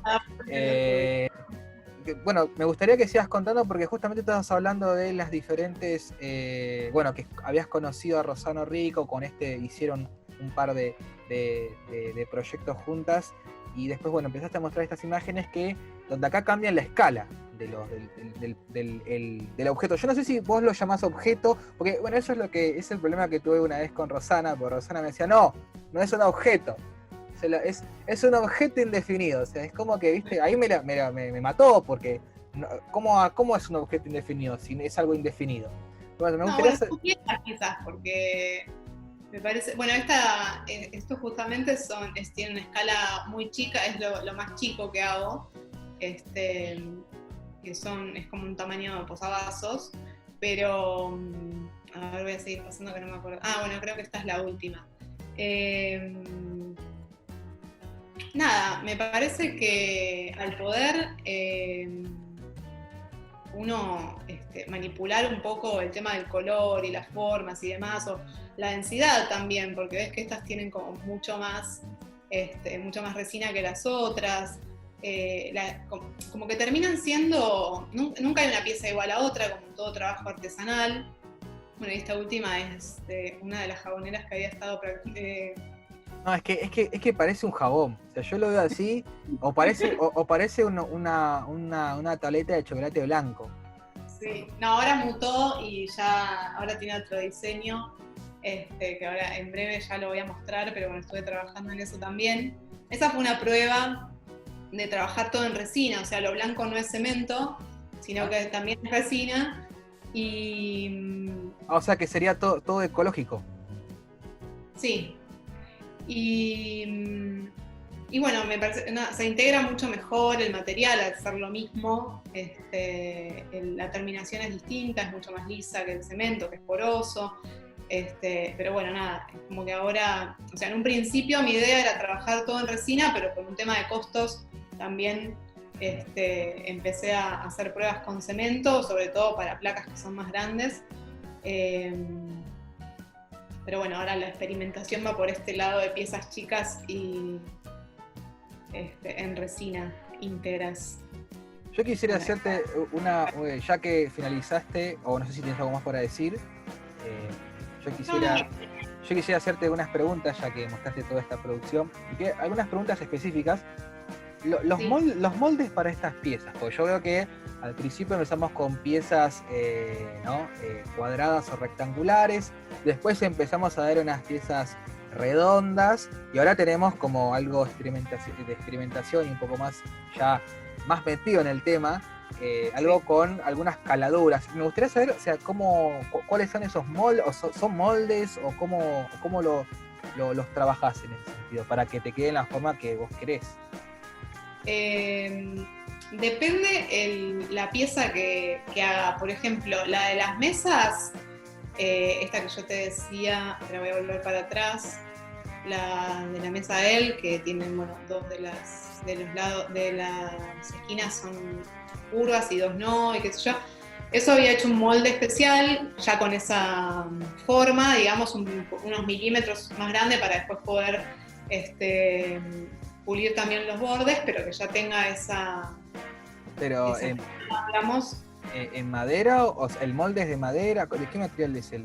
Esto lo hice en madera, Ah, no es lo ideal porque es difícil de desmoldar, pero como tenía tan poquito espesor, lo pude hacer en madera. Entonces era mucho más fácil calar una madera con esa forma que hacer, por ejemplo, un molde, no sé, en silicona, que se sale una fortuna.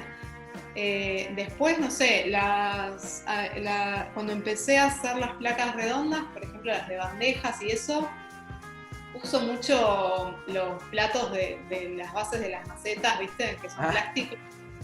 En eso sale perfecto, porque vos desmoldás y se desmuelda.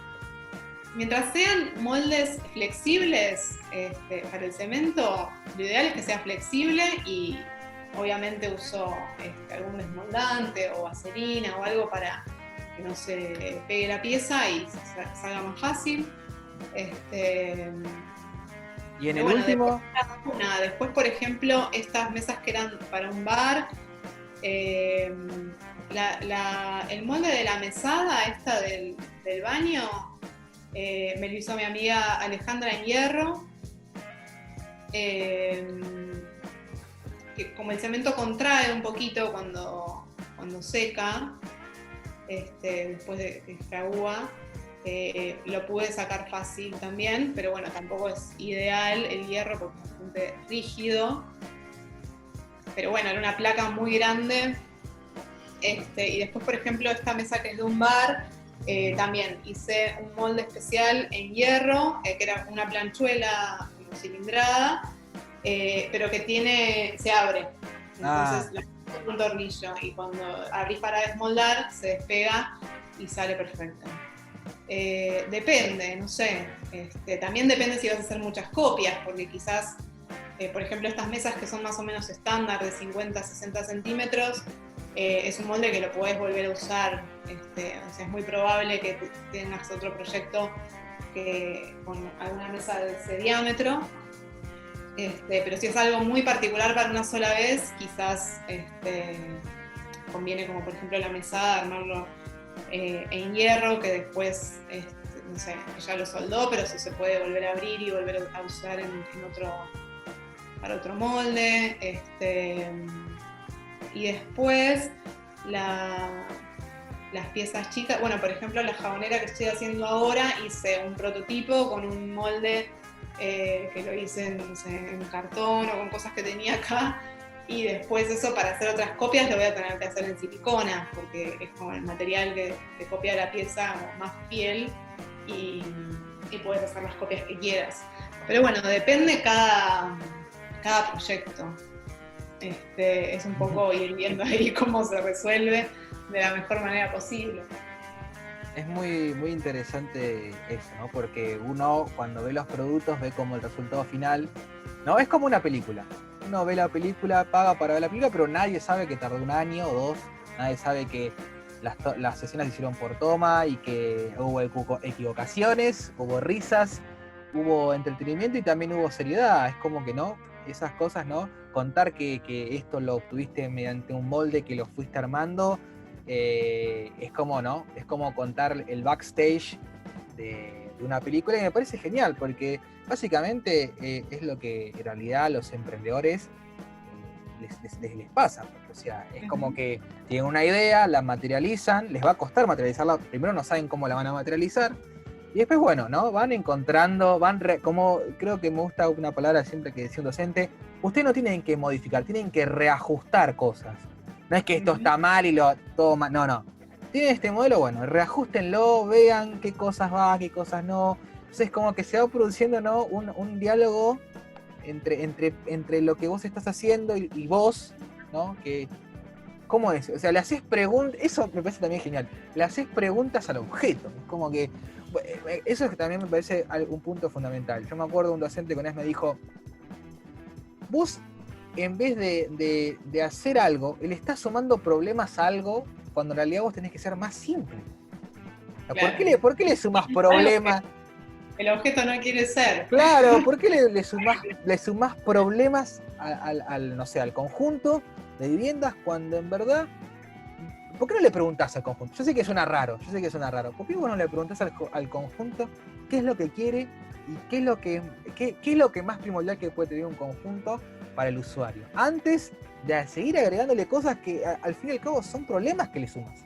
Y claro, tiene razón, ¿no? Y la otra es la idea de simpleza, ¿no? Porque, o sea, está bien, entendemos que la arquitectura puede llegar a ser algo complejo, pero uno puede hacer algo simple y que a la vez sea complejo. O sea, me parece que el claro referente que podemos nombrar para que todos conozcan es Van der Rohe. Van der Rohe, me acuerdo de un docente que una vez dijo, el pobre Van der Rohe, acá en FAU, sacaría un 4, porque el pobre Van der Rohe lo que hacía era hacer un solo módulo, un solo detalle y hacía repetición.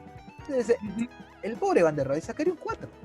Y es Van der Rohe. Entonces es como que, ¿no? Esto de lo que vos decías, agarrar un material, investigarlo, explotarlo al máximo y sacarle las mejores cualidades. Y me parece que también eso es arquitectura, aunque parezca que no es arquitectura. Es un tipo de arquitectura y también tiene que ver mucho con nuestro hoy en día como sociedad y realidad en el mundo.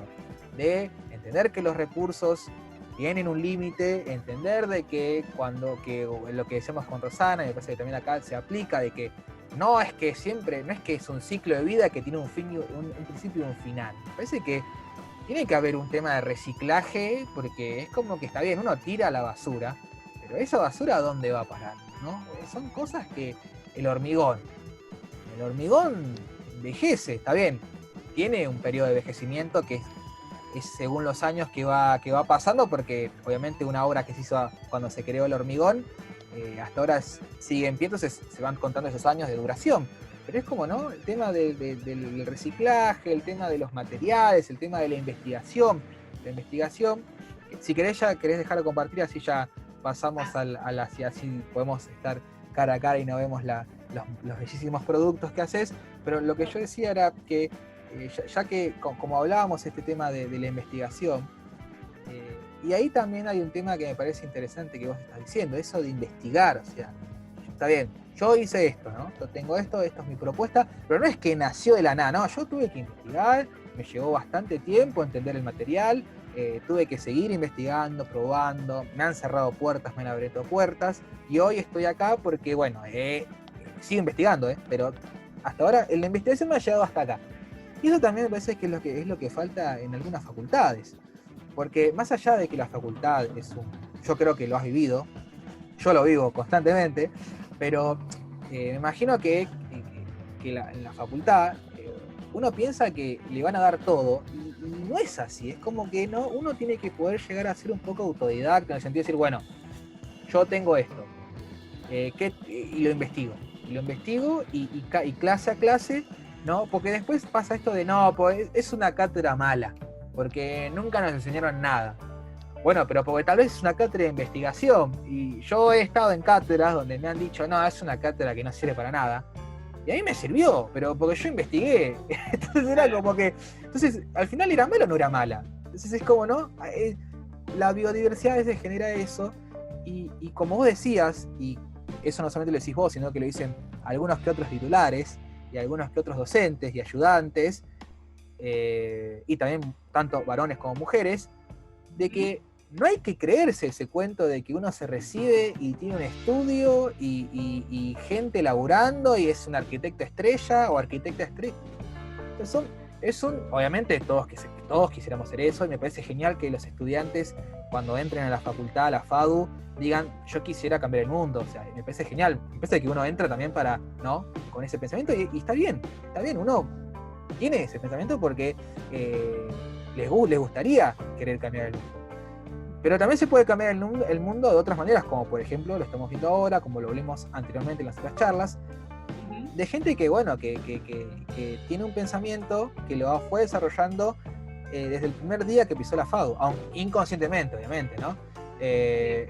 Y también me parece que la facultad es una herramienta, pero uno tiene que saber cómo explotarla, porque la facultad no va a hacer nada por vos. Esto es muy duro, pero vamos a contar a la gente que la facultad no va a hacer nada por vos. Si vos no te movés, si vos no investigás, si vos no te chocás, si no encontrás amigos, enemigos, si no te equivocás, porque en la facultad lo que hay que lograr en la facultad es equivocarte. Yo siempre voy, y si me dicen, la verdad que me critican de punta, mejor. Si me critican de punta a punta es mejor, porque yo es como que digo, pucha, entonces hay alguien que no está de acuerdo con lo que yo hago. Y hay que aprender a equivocarse. Y el mejor lugar es en la facultad, porque después uno, cuando va a la realidad, lo que te equivocaste te costó caro. Entonces, y eso nadie te lo cuenta, o te lo cuenta, pero como cuando te recibas, ¿viste? Como si nunca en tu vida te vas a recibir. Y las materias, como decías vos, que como vos me decías que hablábamos con la otra vez con Lourdes, que en verdad tendrían que ser obligatorias porque te dan un acercamiento mucho más a lo que es la vida laboral, o si vos querés ser director de obra o dirigir obra o ser constructor, esa materia es optativa. Y es como que hay una disputa, ¿no? O sea, como la materia más importante, que es un cierre de construcciones 1 y 2, y es un paso más a lo que es legal, o dirección y legislación de obra, es optativa, y otras materias son... y es como que, ¿no? Genera un poco de controversia. Y el plan de estudios tampoco ayuda, pero bueno, como digo, esto espero que cambie, que obviamente la sociedad y la facultad, la sociedad de la gente, la facultad de acá a 20 años seguramente va a renovarse, y esperemos que sea mucho más antes de este cambio, donde, bueno, se pueda promover un plan de arquitectura, de diseño. Bueno, ya han estado en las otras carreras que se han actualizado, pero un plan de arquitectura un poco más, ¿no? O sea, que se piense más en los estudiantes y no en la posibilidad de tener más cátedras con titulares, donde, bueno, o sea, lo que ahí importa son las cátedras y no los estudiantes, porque los estudiantes son los que en realidad van a formarse como futuros profesionales, y también tienen que entender de la técnica y del oficio. Y justamente eso te iba a preguntar, ya para ir cerrando la charla, el trabajo y la cuarentena. O sea, vos venías trabajando, ¿no?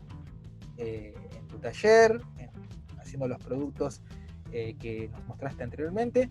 ¿Cómo afectó la cuarentena a lo que es el emprendimiento, y cómo lo estás llevando ahora? Porque ahora se ha flexibilizado un poco, pero bueno, la cuarentena, ¿no? Estar encerrada en casa, ¿cómo lo fuiste llevando y qué cosas tomás positivas y qué no? ¿Y qué transformación tuvo eso? No, en mi caso particular tuvo... no, fue... A ver, yo Fleck lo empecé a mostrar el año pasado, entonces la cuarentena me agarró en un momento que yo estaba recién empezando con todo esto. Los primeros proyectos fueron, no sé, fin del año pasado, enero de este año, y enseguida empezó la cuarentena. El no poder ir al taller, yo en ese momento, en los primeros meses de este año, estaba trabajando en la casa de mi hermana, que vive en Lanús. Entonces, cuando empezó la cuarentena obligatoria, la verdad que no podía, primero que no tenía materiales, porque encima justo me había quedado sin materiales y tampoco los podía conseguir, y tampoco me podía mover hasta allá. Yo vivo en Belgrano y imagínate, llegar a Lanús era imposible. Me habían quedado herramientas allá, no sé, fue como un desastre. Pero bueno, yo dije, bueno, son 15 días, viste que al principio eran 15 días. Dije, bueno, no pasa nada. Y no, y después la verdad que tuve que parar todo porque, nada, por un tema de espacio más que nada. Si yo hubiese tenido ya mi taller o si hubiese podido como asentarme en un lugar más cerca o si pudiera hacer las piezas acá en mi casa, hubiese sido distinto. Pero la verdad que no fue el caso. Y bueno, y de repente, no sé, pasaban los meses, me acuerdo de hablar con Rosana, no sé, ella me decía, tengo unos proyectos, pero no sé, yo le decía, pero no puedo producir nada, y recién reactivé hace unos meses cuando hablé con mi amiga que hace herrería y bueno, y ella justamente la cuarentena ya le afectó positivamente porque recién empezaba también con la herrería, pero se puso a hacer muebles para su casa, cosas, no sé, la alacena, cosas que tenía que resolver de su casa y le sirvió para practicar y con más canchera con la herrería y bueno, y ahí ella me propuso, nos volvimos a encontrar después de lo de las lámparas de cemento y bueno, nada, ahora por suerte cuento con ese espacio que es relativamente cerca y bueno, moviéndome en bici y esas cosas pude, cuando se pudo hacer toda la movida de traerme las cosas allá y eso, activé de vuelta, pero la verdad que fue difícil. Al punto de decir, bueno, ya fue, o sea, no puedo seguir con esto porque no tenía el espacio, la verdad que era muy complicado. Y bueno, es una situación complicada. Yo creo que a todos nos ha pasado que también pensábamos que era 15 días y terminaron siendo muchos más. Y sí, obviamente, a veces yo igualmente creo que como bueno, en tu caso fue algo bastante negativo. También, como le has contado, tu amiga le ha hecho más positivo porque ha podido practicar y ha podido como encontrarse y vincularse con el material que ella tanto manipula y con eso produce. Pero me parece, pero como siempre digo, me parece que siempre las experiencias ayudan en algo. Tal vez algo has encontrado positivo en esa cuarentena. Hoy en día también seguimos en cuarentena, pero bueno, está un poco más flexibilizada. Pero yo siempre digo, yo creo que, por ejemplo, en la universidad, yo creo que lo más positivo que hemos encontrado es que, y creo que esto lo hemos hablado con Agustín Andrade, y yo creo que también debes estar de acuerdo porque estás metida en el tema del reciclaje, de la utilización de los materiales, y de no derrochar, de aprovechar al máximo el material y no tirar sobras. Agustín Andrade lo dijo, que por cuatrimestre ellas hicieron una recolección de papel tirado y se tiraba 3.000 metros de papel por cuatrimestre. Una locura. Y ella con esta virtualidad, y yo también estoy agradecido, no hemos imprimido nada y se ha entregado todo virtual y es lo mismo. O sea, no ha cambiado mucho. Está bien. Ha habido un proceso de los profesores de poder ambientarse a ese sistema, que bueno, a los profesores que son un poco más analógicos les ha costado. Pero bueno, o sea, lo positivo de la FADU, en este caso, a pesar de todo lo negativo que se vio, que se arrancó recontra tarde, de que se achicó un cuatrimestre, de que fue todo rapidísimo, de que, bueno, un montón de cosas negativas, lo positivo es que, bueno, no se imprimió y no hubo desperdicio de material, tanto papel como maqueta. Por maqueta, bueno, hay cátedras que han pedido maquetas, pero bueno, no ha habido ese cementerio de cosas tiradas. Y me parece importante eso, porque el reciclaje tiene que ser una preocupación. Y en FADU, porque yo siempre digo, ¿qué cosas puede quedar para que FADU, cuando volvamos, pueda tener una vuelta de tuerca de esto?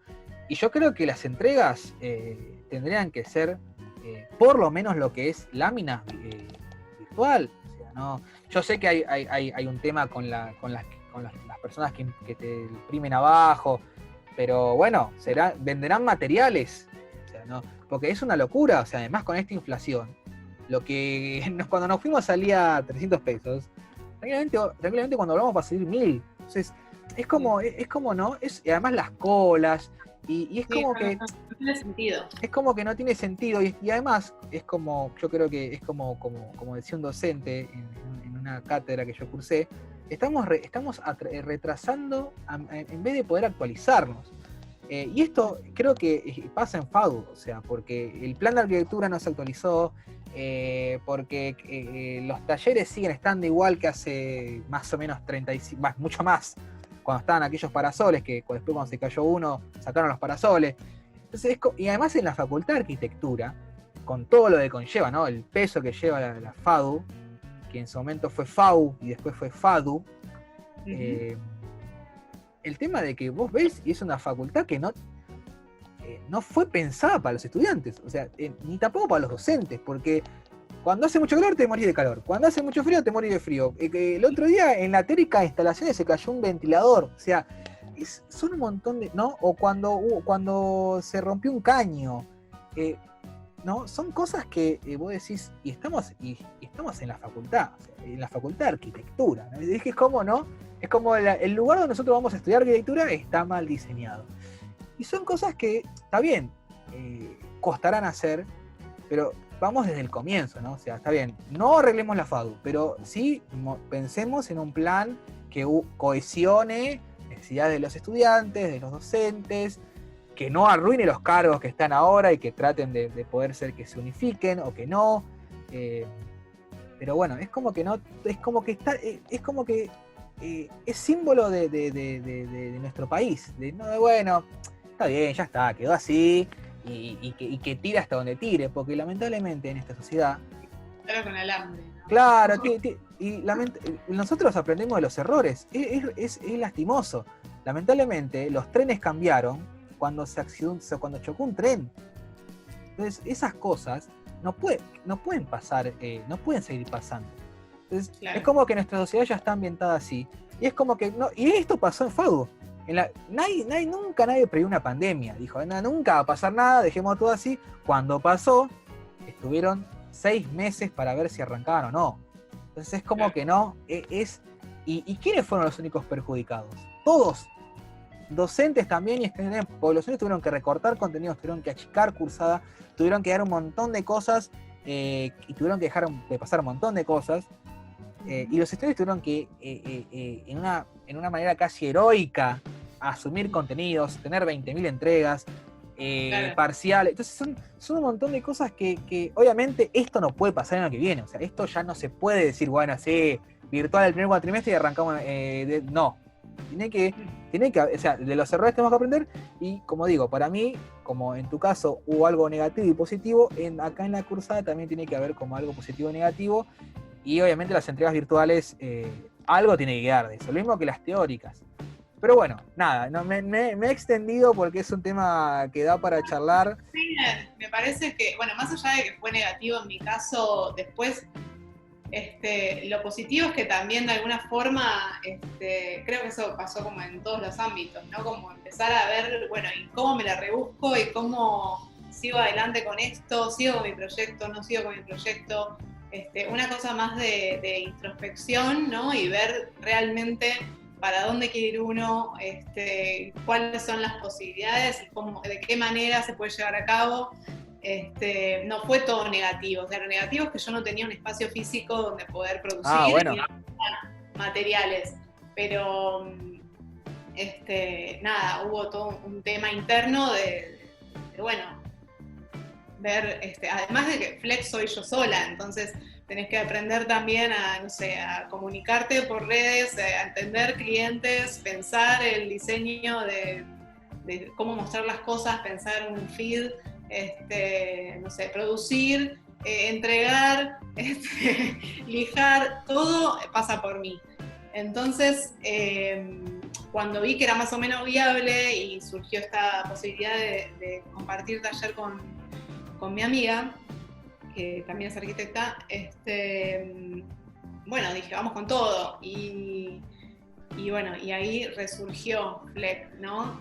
Pero bueno, creo que lo positivo es que, que existió la posibilidad de seguir produciendo, que nada, que no sé, llegar a más gente. Quizás esto de la cuarentena hizo también que la gente empiece a consumir este tipo de cosas también, ¿no? O que piense más en cómo se habitan los espacios o no sé, el hecho de estar más tiempo en el hogar. Conocerse uno mismo, me parece que esa, ¿no? Sí. Creo que hay cosas positivas también, pero bueno, también lo que vos decís que pasa en la facultad, pasa en los colegios. Creo que va a haber un replanteo de cosas a nivel general, de ver cómo se sigue también, ¿no? Me pasa con mi hijo en el colegio. No sé, pasa en las formas de trabajar, en las oficinas, el home office, todo los cambios que vinieron de repente y que nadie se lo veía venir. Y bueno, y ahí estamos nosotros para ver cómo se adaptan todas esas cosas y todas esas situaciones de la mejor manera posible, digamos. No sé. Sí, no, para pensar y lo importante es, me parece a mí lo fundamental es no cerrarse, ¿no? Hay mucha gente que dice, no, yo la virtualidad no, yo la verdad que un Instagram no, para promocionar, yo soy el boca a boca, y me parece que no hay que cerrarse los cambios. Yo creo que las personas que están dispuestas a asumir un riesgo y decir, bueno, me la juego con esto, yo tengo esto y sí, voy a probar esto con mi trabajo, a ver si funciona. Ya con el hecho de poder experimentarlo, como vos hiciste y como hicieron casi todas las emprendedoras y emprendedores que yo he entrevistado, han tenido como tuvieron que arriesgarse, o sea, tuvieron que aprenderlo y no les quedó otra. Y está bien, tal vez tuvieron errores, tal vez tuvieron una publicación mal, tal vez sin querer no le respondieron al cliente porque les llegó en mensajes ocultos y no en generales, pero son cosas que uno tiene que poder llegar a experimentar. Porque si no, si nos quedamos en no, yo soy fiel a mi trabajo y es boca a boca, está bien, es tu idea, te la respeto, pero te estás quedando. Ya me acuerdo de una aplicación que competía con Facebook y con MySpace, creo que era, que se negó a actualizarse, se negó a cambiar, quedó en el olvido. Claro. ¿Por qué? Porque pasa eso, uno tiene que poder reinventarse todo el tiempo. Creo que Andrade o Rico, vos, bueno, las otras gentes, Lourdes, se están reinventando todo el tiempo. O sea, es como que, está bien, yo hago esto, pero ¿qué pasa si yo le agrego una pizquita de algo a esto? ¿Qué pasa si yo uso otro material? ¿Qué pasa si yo le agrego esta cosa? Entonces, ¿qué pasa si yo en vez de tener Instagram también tengo Snapchat? O TikTok. O sea, son cosas que tal vez dicen, no, pero ¿cómo hacer eso? Pero son cosas, como decís, que uno se tiene que animar. O una se tiene que animar y decir, bueno, listo, no importa las críticas, no importa, yo soy yo entiendo, yo me la voy a jugar y voy a experimentar con esto a ver qué pasa. Y bueno, y tenemos estos resultados, que obviamente llevan tiempo. Pero hoy a la larga podemos decir que Fleck, si uno quiere buscar Fleck, tiene el Instagram, y si uno se quiere comunicar con vos, lo puede comunicar por Instagram. Entonces ya hay le somos otra fuente de comunicación que además del boca a boca o del vecino que también le gusta lo que haces. Sí, claro. No, mismo también estaba pensando que por medio de Instagram, en mi caso, me pasó esto de conocer, no sé, a Rosana o proyectos de un montón de gente que quizás de otra forma no los hubiese conocido. Creo que nada, que hay que hacer cosas todo el tiempo, que en el hacer surgen las ideas, quizás empezás por una cosa y terminás en otra, y está buenísimo que eso pase, y creo que lo importante es permitírselo, estar abierto a que pase lo que tenga que pasar, y no sé, en mi caso particular yo siempre digo que sí a todo, porque todo me parece que puede ser una oportunidad para experimentar cosas nuevas y quizás después termina como desembocando en otra cosa y uno nunca sabe. Entonces, me parece que es por ahí, tanto en el hacer del proyecto mismo, como en las redes, en la forma de mostrar las cosas que uno hace, de vincularse con los demás. Creo que nada, que es como un combo en que uno tiene que estar abierto y entregarse un poco también, a ver qué pasa. Más allá de que uno tenga sus ideas y que sepa por dónde quiere ir y cómo encarar la arquitectura y cómo abordarlo o para dónde claro, dirigir la carrera, surgen un montón de cosas en el camino que, no sé, yo, si me preguntabas cuando estaba en Diseño 3 haciendo collage en ABB, no saben, no pensé en mi vida que iba a estar haciendo cemento, ¿entendés? O lijando cosas. Y nada, son cosas que a mí me divierten mucho más que estar, no sé, trabajando en un estudio o, no sé, prefiero 1000 veces estar haciendo cosas con las que yo me identifico, ¿no? Como... Yo creo que todos nos gustaría ver a la Lucía Dijía como en chancletas, sí, probando el hormigón y diciendo, a ver, ¿cuánto le tengo que poner para...? Y eso, bueno, sí, eso también es todo probar, como en llegar a la porción justa que vos querés, es todo prueba. Porque... Pero eso es lo enriquecedor de la arquitectura, o sea, es arquitectura, eso no lo discuto y creo que nadie lo puede discutir, pero es genial porque eso es, o sea, está bien, a ver, yo creo que hay algo que es fundamental, y yo lo dije, que es esto de, bueno, sí, uno puede hablar y decir este proyecto o esta propuesta, hace reflexión, pero las cosas hay que hacerlas, o sea, los renders pueden andar bien, la maqueta bárbaro, las láminas, tu discurso genial, pero las cosas hay que hacerlas. No es que no quedan en una lámina y en un discurso hermoso y bello para un 10 o para que todos queden en casa. Hay que hacerlo. Entonces hay que hacerlo. Una vez materializado, y bueno, ahí ya podemos hablar si tu propuesta coincide con lo que vos me estás vendiendo. Porque obviamente, aunque no crean, y aunque muchos digan, no, pero es arquitectura de revistita, la arquitectura que solamente vende, nuestra arquitectura o nuestras propuestas, tanto la tuya como las demás que hemos visto, o como la mía, por ejemplo, también tenemos que venderlo. O sea, hay algo de revistita, algo de estética, algo de armado, algo de discurso, obviamente. Hay reflexión también. Pero siempre, como digo, siempre, ¿no? Esto de que decir, ¿de qué haces? Y yo tengo un emprendimiento. ¿Y qué haces? Mesas, o hago con materiales ecológicos, o hago, no sé, planetas de hormigón. Está bien, ¿tenés algo hecho? Es la primera pregunta, o sea, mostrame tu trabajo, yo quiero saber si en verdad está materializado. Porque es como que sí, no, y lo haces, ¿lo tenés hecho? No lo tengo hecho. Pero entonces... Bueno, a mí me pasa mucho también que la gente, antes de encarar un proyecto, quiere, obviamente, venir a tocar el material, ¿no? Como tocarlo, ver cómo es, ver como la textura, ver que existe, ¿no? Eso también pasa por comunicar las cosas virtualmente. Pero sí, son cosas que me pasan a mí. Yo también quiero ir y tocar los materiales y ver cómo son. Me parece que es lógico y es básico también.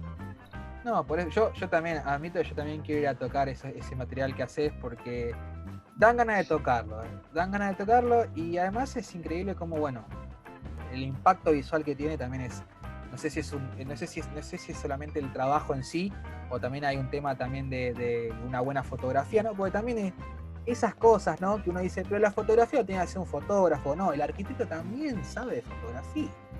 ¿Y dónde lo ves eso? Y tenés que ir a una cátedra donde te enseñan a sacar fotografía. O donde te enseñan... ¿O no? Y después... Yo creo que a Bebé también te enseñan a sacar buenas fotografías en las maquetas. Bueno, pero, a ver, pero todo eso, ¿no? Ahí está cuando decís que la carrera es amplia. Fotografía también ves en arquitectura. No lo ves estudiado al mínimo detalle. Es como las estructuras, o sea, vos ves algo general, después el ingeniero, vos ves las cálculos de estructura de un ingeniero y te querés matar, porque si yo veo un décimo de lo que ve un cachito así de lo que ve el ingeniero. Pero bueno, fotografía, maqueta, todas esas cosas que uno las da como, es una entrega. En realidad son cosas que si uno las labura bien, porque imagino que vos las habrás laburado, yo también las laburo, hacer un collage, hacer un render, hacer una maqueta prolija, una vez un docente me dijo, la mejor maqueta es aquella que no se usa pegamento, se usan encastres. Y cuando me dijo eso, me mató, porque yo ahí me dije, ¿cómo va a ser una maqueta con encastres? Y claro, y el tipo es porque dijo, y porque el pegamento no, o sea, ¿cuál es la experimentación del material ahí? Si vos lo estás pegando con silicona o con UJU. O sea, vos tenés que ver, vos tenés madera balsa, bueno, fíjate cómo puede hacer para que no se peguen, ¿con qué? Un alfiler, calás la madera, bueno, son un montón de cosas que, bueno, que obviamente uno parece, uno las adquiere inconscientemente, pero después cuando uno va a la realidad, tal vez el día de mañana yo soy un tipo que hace cosas con madera y encastre. Y entonces son cosas que van sumando y uno van sumando, yo siempre digo, van sumando al imaginario colectivo. Y son cosas que nos sirven y que en tu caso te explotó de una manera hacia un emprendimiento, en el caso de Manuel Shibuya para otro lado, en el caso de Rosano Rico o Andrade para otro lado, y así es como que vamos viendo un montón de, y bueno, y lo más importante es que en la FADU siempre hay miles de personas que uno conoce. Claro. Y yo siempre ahí avalo el tema de siempre no seguir la verticalidad, siempre irse a otras cátedras, porque siempre hay un mundo de personas. Uno después, obviamente uno tiene derecho a elegir. Y ahí y también pasa en la vida laboral como te pasó vos con Rosana, ¿no? Uno va conociendo, ¿cómo estás? Mirá, yo hago esto, y eso es genial, porque ahí es como que, encontré gente que también le gusta hacer estas cosas. Claro. Bueno, pero para cerrar, si vos tendrías que dejar una frase o dejar algo para los que están mirando y para que les quede para la posteridad y se acuerden de Lucía Di Giacomo. Qué responsabilidad. ¿Cuál sería? O puede ser una frase o puede ser algo que vos quieras dejar como reflexión final. No, me parece interesante, así como a mí me quedó grabado esto que me dijo Elizabeth Menta, de estar en los detalles y que no importa la escala del proyecto, diseñar o trabajar sobre algo con la misma pasión, tenga la escala que tenga. Me parece que eso es muy importante. Te dediques a lo que te dediques después de estudiar. Esto también de pensar que en todas las cosas hay arquitectura y que la arquitectura se vincula con todas las artes, me parece también maravilloso y que te abre la cabeza. Y te das cuenta que podés hacer lo que querés cuando te recibís. Creo que es muy personal también, eso que tanto me preocupaba a mí antes de cursar, de cómo será la vida laboral o el día a día de un arquitecto. Creo que no podés tener una noción hasta que no lo experimentás. Y si tuviese que decir algo, esto que te decía recién, ¿no? de hacer cosas. Y de no frustrarse también, ¿no? Porque a mí me pasa que se me rompen piezas y que... pero nada, me parece que en el experimentar y en el hacer cosas es donde surgen como las mejores ideas y vas encontrando también tu camino. Así que creo que es eso. Como lo dijo en su momento Van der Rohe, Dios está en los detalles. En este caso, Lucía Di Giacomo también está en los detalles. Wow. Y es una emprendedora que da gusto ver cómo avanza día a día y que nunca se queda en su lugar de confort. Muchas gracias, Lucía, por esta charla. Gracias.